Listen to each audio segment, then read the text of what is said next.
ఇనప గొలుసులేసి లాగుతున్నారట, లాగుతుంటే గొలుసులు తెగిపోతున్నాయట. ఆయన ఎంత బాధపడిపోయి కింద పడి ఏడిచి దొల్లేశాడు. శంకరా, మీ కంఠానికి ఇనప గొలుసులేసి ఏనుగులతో లాగారా, ఎంత ఒరిసిపోయిందో ఆ కంఠం అని. అంతే, విన్న చోటు నుంచే పరిగెత్తి పారిపోయాడు పక్క రాజ్యానికి.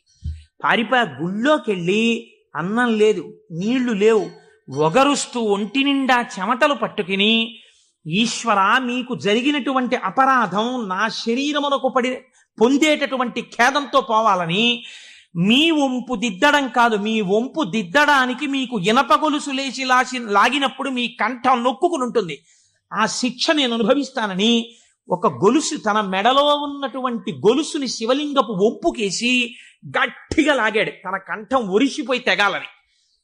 తన కంఠం తెగలేదు, శివలింగం వంపు ఇలా పైకి లేచిపోయింది. ఆ వంపు దిద్దినటువంటి వాడు